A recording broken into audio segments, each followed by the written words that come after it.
Is Denzel Boston the Big Ten's best receiver?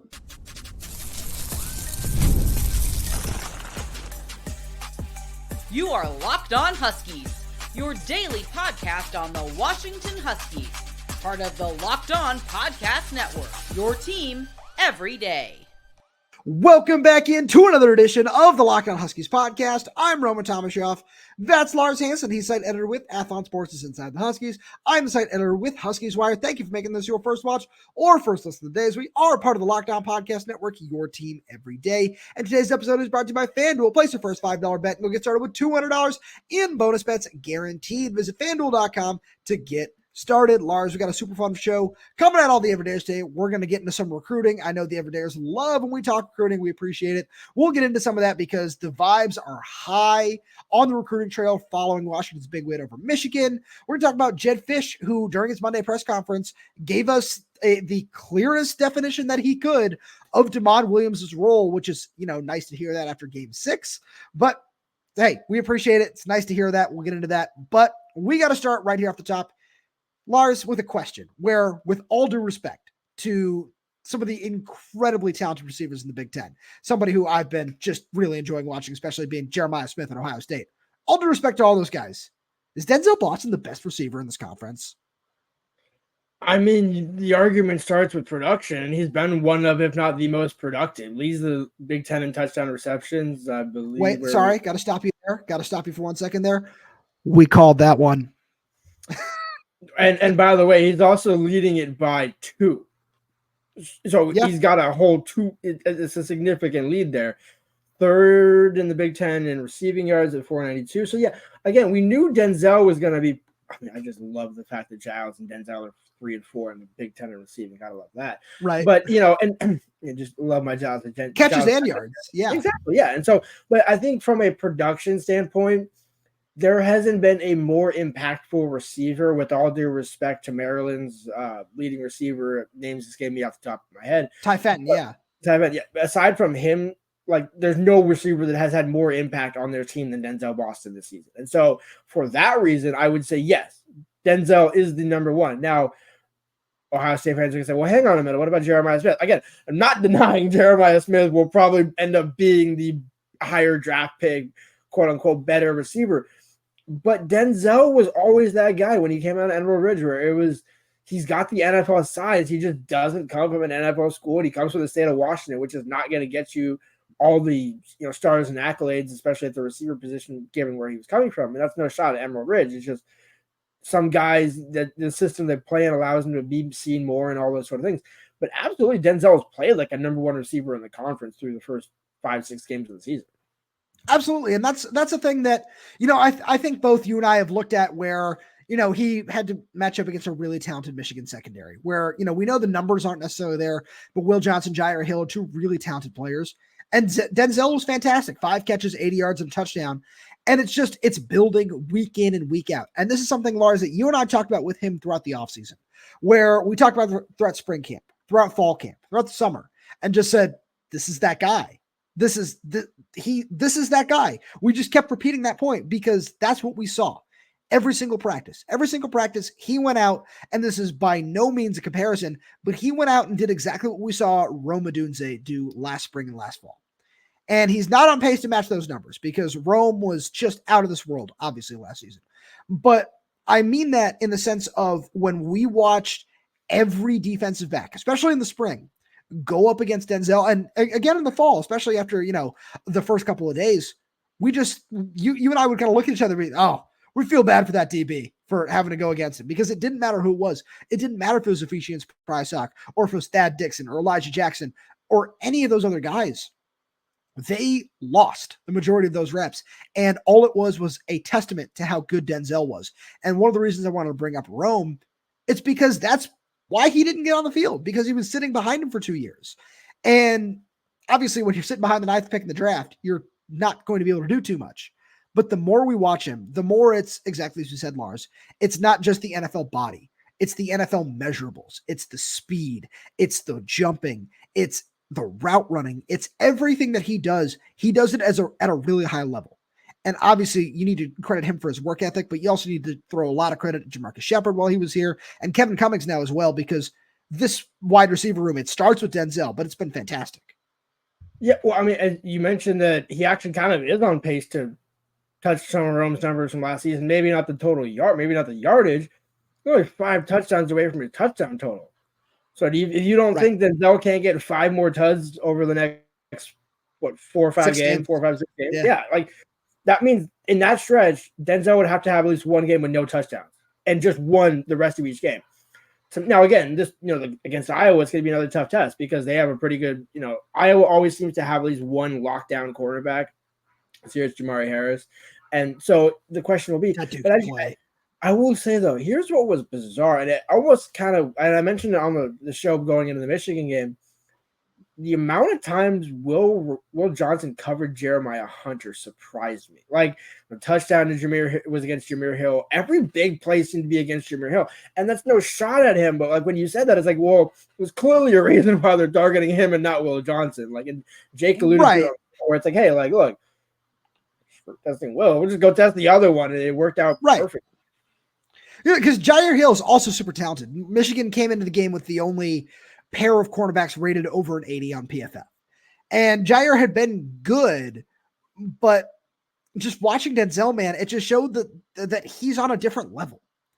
And it's not just a shot at I'm not taking a shot at Michigan, but that's what he's looked like against Robert Longerbeam from Rutgers as well, who's going to be another NFL guy. Where everybody he's played so far this season, he's looked really, really strong against. And it's one of those things where the more I watch him, the more I see his chemistry with Will. I remember asking him about the double move he put on him on the first play of the game. He said, yeah, those are things we were studying on film. I was really excited about that. That was something where we knew if we could hit him early and try to get them on our heels, it would get us out on our toes, is what he said to me. And I respect that energy. I love that energy that he had going into that. And especially after being in the situation that he was for so long, seeing him thrive. Because one thing that we have to keep in mind with all this, which is one of the reasons it's so cool to talk about all this with Denzel in particular, he's made 6 starts in his career now. And he's already, if you don't think he's the number 1 receiver in this conference, that's fine. I mean, I'm not necessarily going to disagree with you. But if you think he's not necessarily top 5 or top, even maybe top 3, it still just shows how good he is. So what was that stat that you threw out about Jair and Johnson? They were both graded over an 80 on PFF going into the game for the season. And so they're the only cornerback pairing that had that going into the game? Do you know where they rank coming out of that game? Probably a lot worse. Neither of them are in the top 10 in the conference. Ooh. In the conference. Not even the country, in the conference.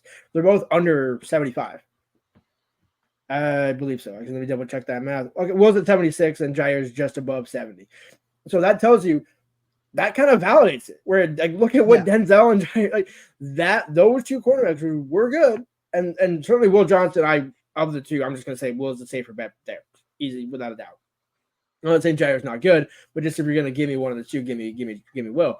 But Denzel and Giles still found open holes, and even Jeremiah a couple of times as well. Kalecki over the middle a few times, but Denzel going up against the best ends up coming out on top more often than not. So you go into another tough matchup thinking, well, maybe this is the week. It's like every time Denzel's answered the bell, and it's almost the thing that gets me is his football IQ. You kind of just touched on it, where it's like the spatial awareness to get the toe without the heel. That was such a play. And putting it in a context of only 6 starts. So it's not like he's got years and years of 2 or 3 years of targets built up to have that awareness. Like Giles, when he had the back shoulder catch in the corner of the end zone.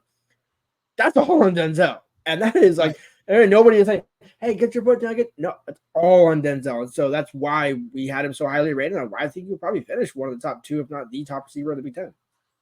So, Lars, Will's done a great job of getting Denzel the ball all season long. And now we know exactly what the splits are going to look like between him and Damon Williams going forward. which we'll get to right after a message from our good friends over at Roy. All right, Locked On Huskies fans, it's time for the Roy Player of the Week. The Roy app lets you directly support your favorite athletes. Unlike collectives where you make a donation to a general fund, Roy lets you choose the specific athlete you want to support. You back the players you care about, and in return get exclusive content after the season like personal videos and updates. And the best part, it's risk-free if the athlete transfers or doesn't create the content. You get your money back. This week, we're choosing Will Rogers for just the fantastic performance he put up. Yeah, he threw his first interception of the season, but 271 yards and 2 touchdowns. He has been a tremendous performer all season long for the Huskies. We just contributed $100 to his campaign on Roy and want you to join us by making a payment of as little as $10. When enough of us contribute, it's not just about the dollars, it's about the message we send to Will Rogers. Together, our collective support helps keep him connected to the school. Plus, Roy is doing their part to bring fans closer to the schools with an exciting giveaway. Roy is giving one lucky fan 2 tickets to any game of their choice in November. Here's how to enter. Just download Roy in the App Store or Google Play. Use code LOCKEDON when signing up, and you're entered. Already on Roy, make a payment to any athlete's campaign, and you'll also be automatically entered. No purchase necessary. Void where prohibited. Go to joinroy.com for official rules. Download Roy and try it out. There's no subscription, no recurring fees, and for as little as $10, you can get in the NIL game. Roy, support these players, change the game. Lars, we talked to Jedd Fisch on Monday, and he was very, very helpful when it came to Damon Williams' role because we saw Damon play really well against Michigan. He was 2 for 2 for 44 yards, including that really fun double pass throwback to Cam Davis, who took it up the sideline, and 5 rushes for, I want to say, 19 yards. He had a really solid day. And the more we watch him, because his other completion was that 3rd and 6, that just a quick slant to Jeremiah Hunter, who picked up the first down. And the more we watched him on, the more comfortable he looks to be in the offense. And obviously, Will is playing so well that you can't really take him out very often.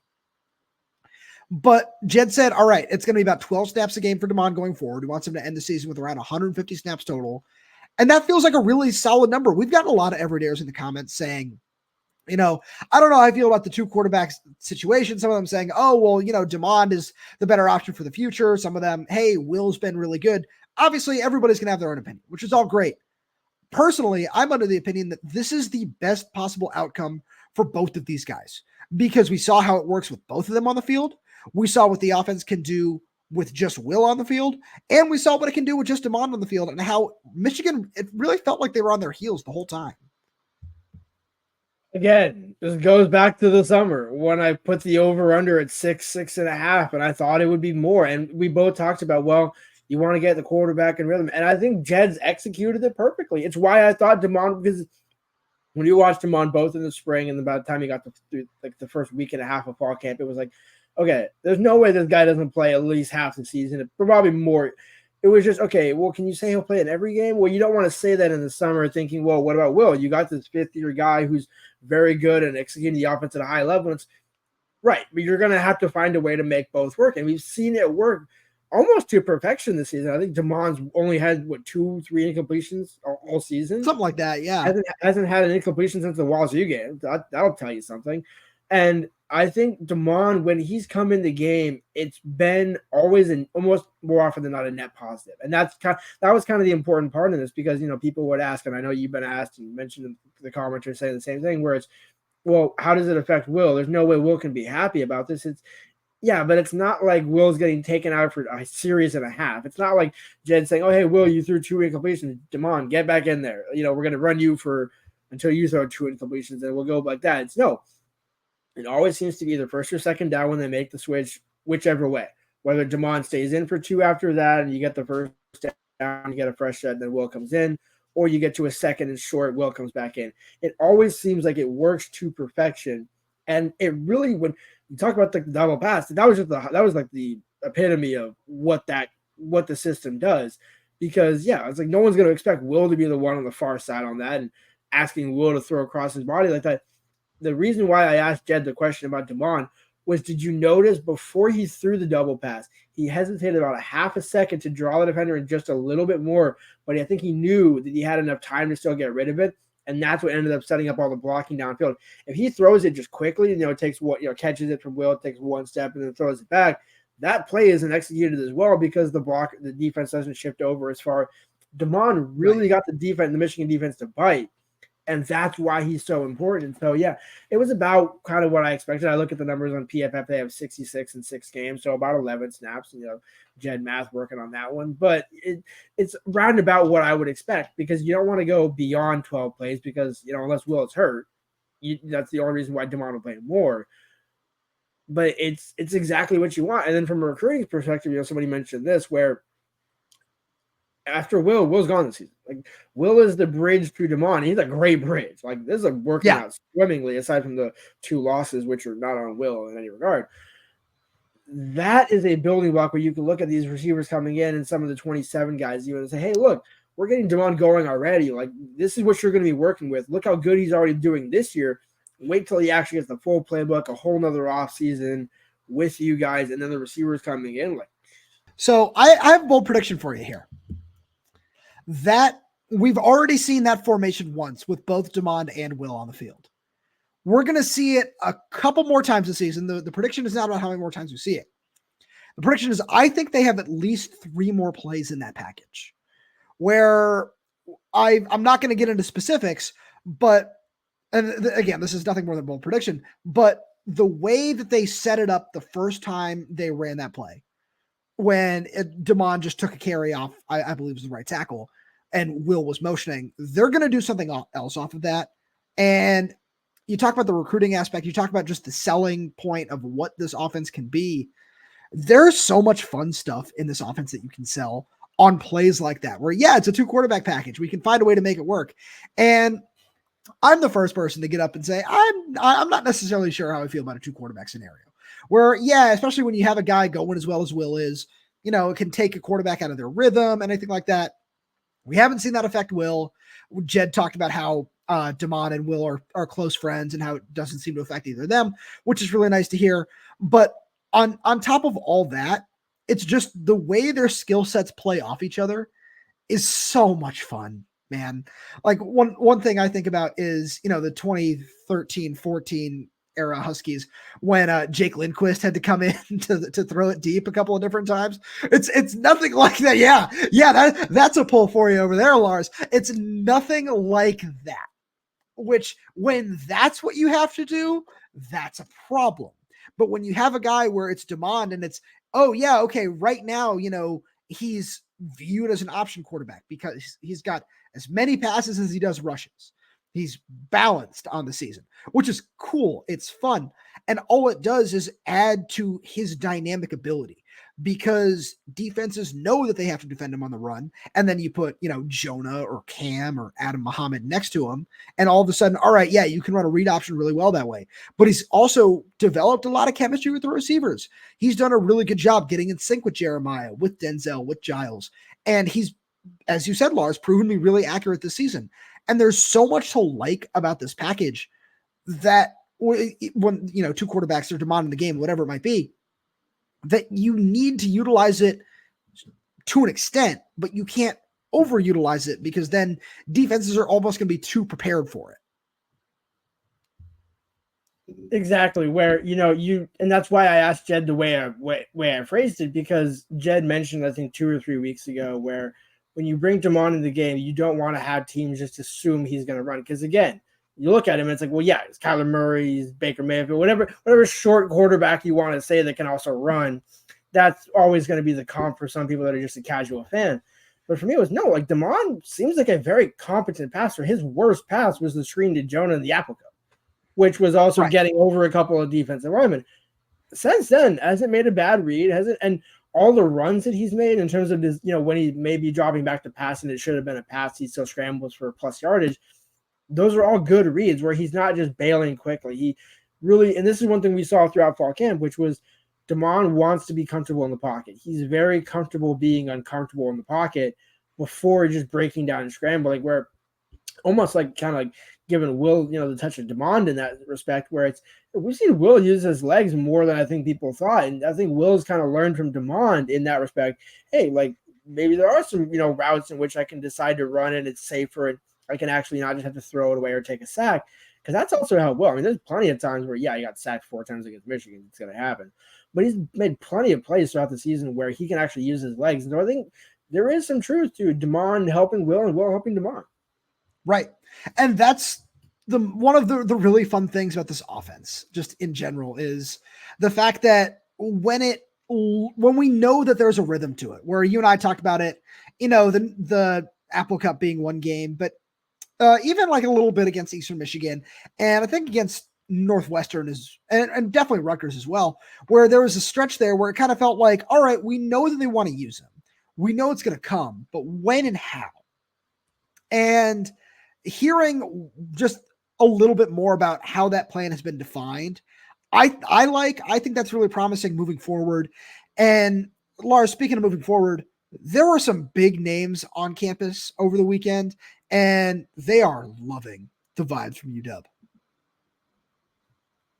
which we'll get to right after a message from our good friends over at FanDuel. Hey, NFL fans, you can start the season with a big return on FanDuel, America's #1 sportsbook. So when you get a hunch in the middle of the game, you can check out the latest stats, view live play-by-play, and so much more on the same page where you place your bets. And you'll get started with $200 in bonus bets guaranteed when you place your first $5 bet. That's FanDuel.com. And I was a little disappointed in the way Ryan Grubb used Kenneth Walker in that loss to the Giants. Felt like maybe some of the odds we threw out here on here the other day might have gone a little bit differently if Ryan Grubb was a little more willing to run the ball with Kenneth Walker. But still like the Seahawks going forward on Thursday Night Football. I'm going to go back to well for a Kenneth Walker anytime touchdown. Still like them to win the division, especially if they can beat the Niners, who We'll see what they look like after that Cardinals game as well. So I like Seahawks money line in this one. I like Kenneth Walker anytime touchdown, and I like DK Metcalf anytime touchdown. I think it's going to be a fun game, and you should go check out all those odds over on FanDuel. So Lars, there were a lot of big names on campus over the weekend. They didn't all make it up. I know that, when we looked at the 2026 safety from Mississippi, Braylon Womack, he wasn't able to make the trip, according to Chad Simmons from On3, but he's going to be coming for USC. But we look at a lot of these other guys that were on campus. The vibes are good, man. I made a bold prediction with Insider Ethan. Check out the Insiders group, by the way. 2-week free trial after that, $4.99 a month. Link is down in the description below. I was telling Insider Ethan, one of my bold predictions is we're going to see multiple commitments stemming directly from this weekend. And I think that's going to end up coming true, and not just the 2025 class, maybe 2026 and beyond too. I was going to say, there's only so much more room you're going to add in the 25 class. Honestly, maybe a question for Jedd on Wednesday, which is, how much does that 85 to 105, whatever it is, I think it's 105, right? The new scholarship limit. Yeah, 105. Change certain things because we saw Peter Lange was on campus. There are a number of guys in the 25 class who are either uncommitted or, in some manner of fashion, still looking around. Yeah. And to me, it's, when we saw Zach Staskowski, be a somewhat late add to the class, how many more ads can you find in that type of mold? Well, maybe not exactly in that, you get a 4-star late flip out of it. I mean, I think there's going to be a couple of those. I agree. I'll join you in the bold prediction. I put the over under 2.5 and I'll take the over. So at least 3. But to me, it does add a unique wrinkle because for the most part, they've kind of seemed to turn their attention more towards 26, but there's going to be some guys in 25 that just end up being a late ad. I mean, it's not a great example, but Denzel. Denzel was not the cream of the crop of that class. And again, everything that ended up coming, by way of that, Kalen coming in, all that sort of stuff, it was a little bit different. But there's guys to be had in this class, so I'm curious to see how many of those 25 guys that have shown interest actually end up, coming into the fold, because more so I would expect a majority of the commits to come from 26 instead of 25. So I agree with you. And there are 2 names I'm looking at where I don't necessarily think that either of these guys are going to end up committing anytime soon just because of their status, but having them on campus for this game is really nice. I think about RJ Sermon, the cornerback out of California. He's really, really good. Another one is Bott Mulitalo, the defensive lineman who's from Utah. Oh, Lone Peak, Utah, where there are some really good players that were on campus. And you look at that, you look at just the amount of talent that Jedd and his staff have done a really good job of bringing in. And when you and I talked about leading up to this game, it was, we think about what the Michigan game was to leave an impression on a lot of the guys that were in the 2025 class. This could be the same thing for the 2026 class, where it's all right. We were on campus for, sell out, storm the field, all that sort of stuff. And you look at some of the commits, man, like Zadris Rainey Sale posted a video on Twitter, him just waving goodbye to Michigan. Vander Plug's posting some fun stuff where it seemed like a lot of the commits were on campus and really enjoying it, and having those 25 guys here who are committed for that along with the 26 guys, it feels like only good things can come of this. Yeah, I sent a message to Desi Jose, the 3-star out of Bishop O'Dowd in California, a guy that we're both very high on in terms of, we like Raymond. Yeah. We like, but don't sleep on Desi. Said it was the best game he's been to. So to your point, now again, some of those guys weren't there for the Oregon game last year, and again, I will maintain this, and it wasn't a shot at you or anybody, but when I went into the press conference room after the post game, I'm like, nothing is comparing to 23 Oregon. Like that. No, never. You just got to put that one in its own mantle, on its own shelf. Let it cook, and just let that be the goal. Let USC, when they come to town, be the goal. Like, let those sort of games, when Penn State travels here in 27 or 28, those sort of games, let that be the follow-up when Oregon comes here next year. Those sort of things. And this is a game where I always equated more towards 2009 USC. Early in Sark's first year at Washington.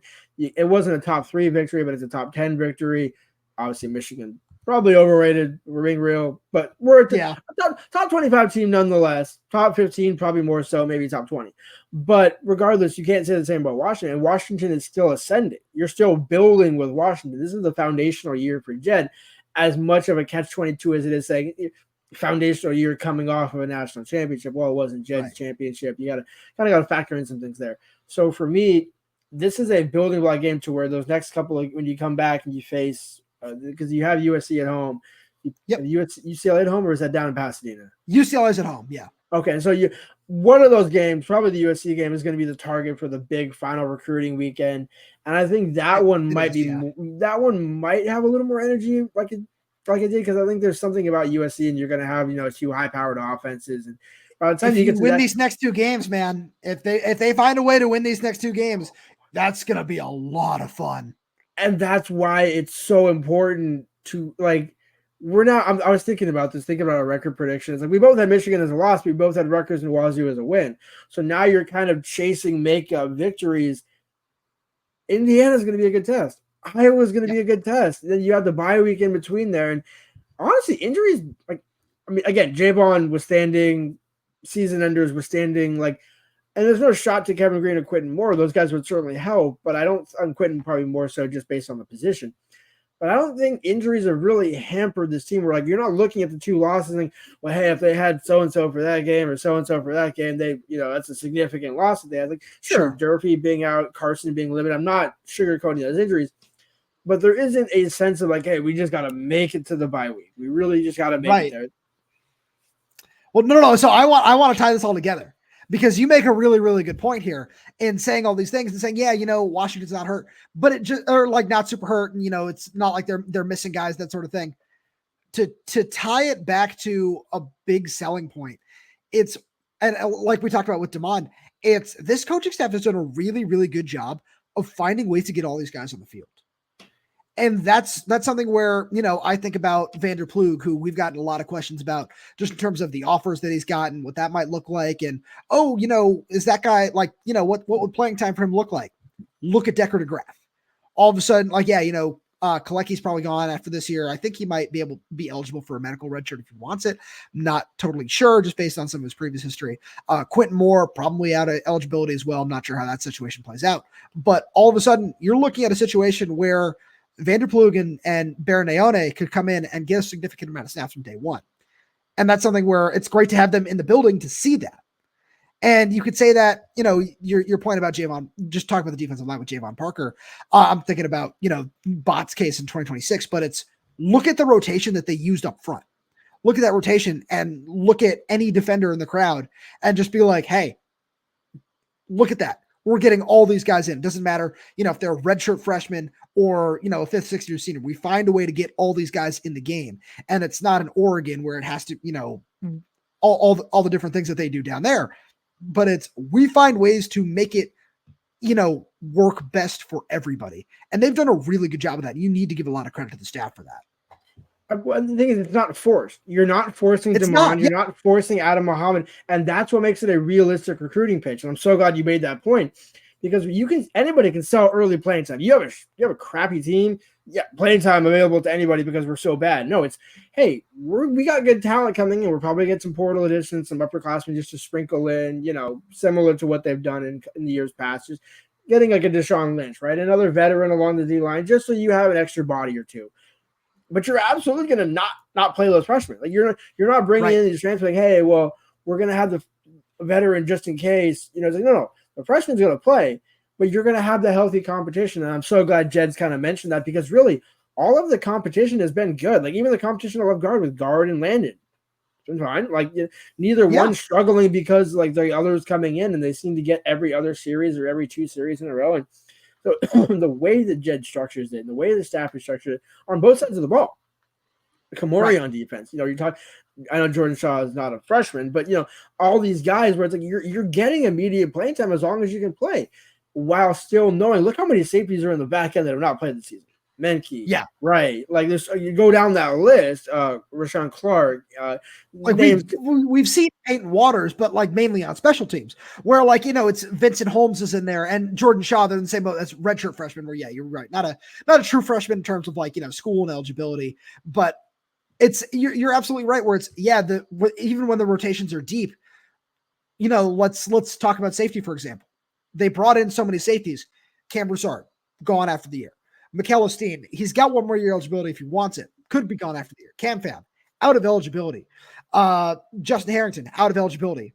All of a sudden, you're losing 4 guys in that room, and it's, hey, who are we getting to step up? Yeah, Ryland Dillard Allen's coming in. That dude is amazing. I love watching him play. But then all of a sudden, Peyton if Peyton Waters, I see him starting next year. I do. Like that's how talented he is. Rashawn Clark, there's going to be a role for him. There's going to be a role for Paul Menke. There's going to be a role for Raheem Wright. All these guys. And just finding a way to sell that every single week where, there were some big time running backs in the crowd too. Look at Adam Muhammad. It's like that dude was on the field for Cam Davis, not because, it's no slight to Cam Davis. That's just how talented Adam Muhammad is. And if we feel the same way about you, no matter who else is in the room, we're going to find a way to get you on the field. And that's something that resonates with these guys. And that's a message that gets through. And Lars, with that being said, as always, thank you so much for being here. Thank you to all everydayers tuning in. We really do appreciate your support. Thank you so much for making Locked On Huskies your first listen today. Now for your second listen, check out the Locked On Big Ten podcast. Craig Sheeman puts the Big Ten first when everyone else overlooks it. Find the Locked On Big Ten down in the description below on YouTube or wherever else you listen to your podcasts. And if you like everything we have to offer, make sure you go check out our interview with Jake Butt yesterday. He was fantastic helping us break down the Michigan game. That was just awesome. We love having him on the show. We do hear you in the comments, by the way. Hopefully we'll have a chance to get him back really soon. We know his schedule is really busy. We can't thank him enough for taking the time for us. And to make sure you're up to date on everything like that, everything else that we put out, make sure you subscribe wherever you get your podcast. So that's YouTube, Spotify, Apple Music, Amazon Music. We're there. We're everywhere. We're updating this channel with new content every single day. So make sure you click that like button, click that little bell so you never miss when we post a new video. You got any questions, comments, concerns, drop them right down below in the comment section. And if you're audio only, please leave us a 5-star review, as it does help us out a lot. Thank you so much for tuning in, and we will talk to you on Wednesday.